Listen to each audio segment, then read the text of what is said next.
After the United States narrowly dodged a devastating national debt default, House Speaker Kevin McCarthy is studying the history books and laying the groundwork for a new commission to tackle the growing problem. Speaker McCarthy worked to help negotiate a deal with the White House. This was to suspend the debt ceiling into January of 2025, all while also producing a projected $1.5 trillion in deficit savings over the coming decade. Mr. McCarthy says he has embraced the idea of establishing a new fiscal commission to find additional deficit reduction. But what about the impact of debt ceiling talks on the markets? Well, with us now to discuss the U.S. debt ceiling issue and investing is Brendan Caldwell, director at Caldwell Securities Limited. Brendan, welcome back to Forum Daily. Wonderful to be back, Nima. Always great to have you, Brendan. Now, we've heard a lot about the U.S. debt ceiling in the past few weeks, but can you explain to our viewers what it actually is and how it works? Well, it was something that they came up with during the First World War, where they were going to rack up debt to go fight over in Europe. They didn't want this debt thing to get out of hand. So I don't know what it was back in 1917, but maybe it was $10 million, and now the U.S. owes $30 trillion. I mean, not even Dr. Evil could put a pinky to this corner of his mouth and say that with a straight face. So there's some enormous amount of money.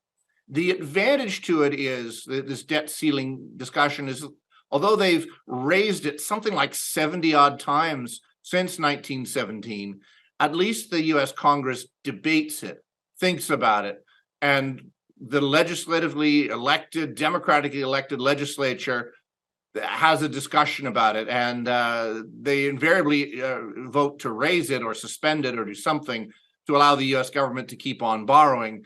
But unlike up here in the Great White North, at least there's some meaningful discussion about it. And on that note, Brendan, can you tell us a little bit more about this tentative deal to raise the debt ceiling, what it means and what exactly this would look like? Oh, nobody knows what exactly it'll look like. I think Speaker McCarthy would like it to mean that the U.S. just spends less.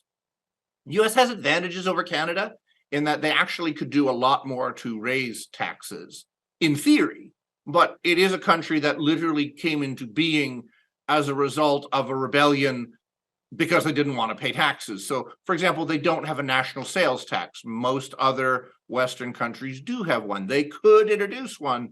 It would be politically incredibly costly, though. So on the one hand, there's a lot they can do. On the other hand, they spend all this money, and you'd think that a country that racking up this much debt would have a relatively socialist system, but the wealth disparity in America is the greatest among the Western countries. So I don't know. They spend an awful lot of money. In theory, they could raise taxes. They need to find a way to stop spending money to the same extent and yet not have that affect the people that are the most vulnerable in their country. That's a tough, so say what exactly it'll mean, nobody knows at this point. We'll definitely have to keep an eye on that. Now, it seems like U.S. officials were really backed into a corner when it comes to raising this debt ceiling. So what are some of the pros and cons of raising this debt ceiling in the first place? Well, the pros are the U.S. government keeps functioning business as usual.